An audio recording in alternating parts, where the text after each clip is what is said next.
Yes, Ma'am Yani, good afternoon. Good afternoon, ma'am and sir, ma'am and sir in black. Welcome to our school, sirs and moms. And napaka-blessing ng araw na ito because for your information po, our dear visitors, today is Cagayan Day. Sa Ibanag, ang tawag po namin Cagayan Day. Naunak Cagayan. So, napapanahon po na nandito po kayo sa amin ngayon. Thank you, and more blessings po sa inyong lahat. Visitors, good afternoon.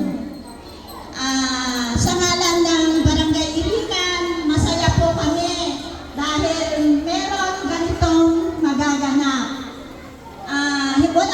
Wala nang kami po magaganda, malulusog, at may mabuting kalooban dahil nakikita natin kung ano ang nandito ngayon sa harap.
Ngayong hapon ito, gusto ko pong i-emphasize at i-share yung nabasa ko kagabi.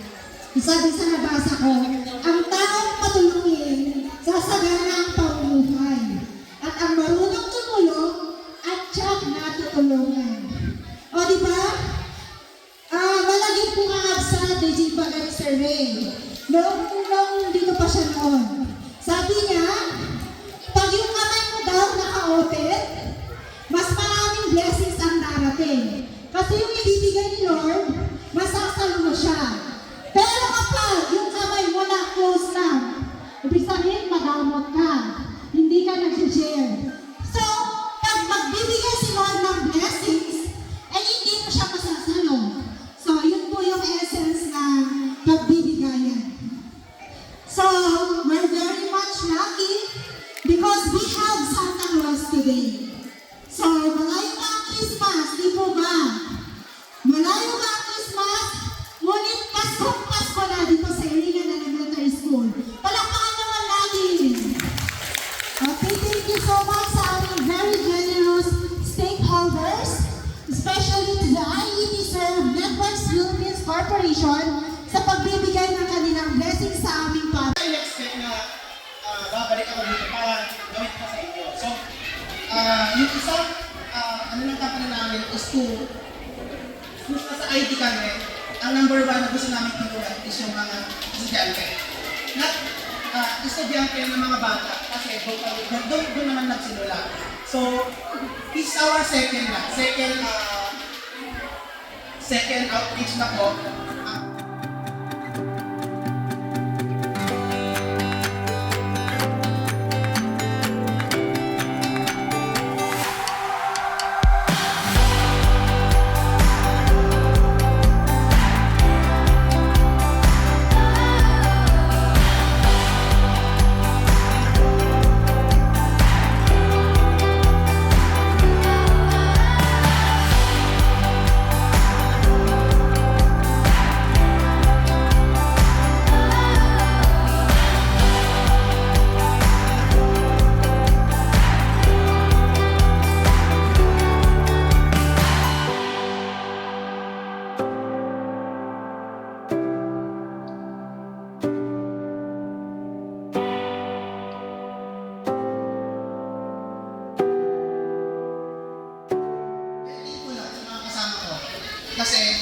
isa yung kain namin na tumulong sa mga schools. Kasi yun naman talaga yung parang bread and butter natin, mga bata. So yun yung talaga yung gusto nito namin na ituloy at pagbigyan at yun yung kaya natin ibigay. Kahit ibigay ng eITserve. So, maraming salamat kasi nabigyan nila ako ng pagkakataon na bumalik at makapagbigay ng tulong ko sa mga pamangkin na siguro minsan sa school na ito. Ito, ang dami ko siyang sabihin, nakalimutan ko na. Basta thank you. So sana, one day, sa 252 na mabibigyan namin ng school supplies ngayon, sana yung 252 na yun, kayahin din yung paano ginagawa namin para sa kanila. Thank you.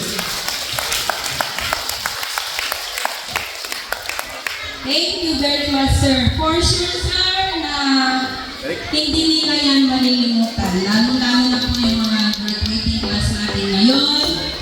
At for sure, one day, if not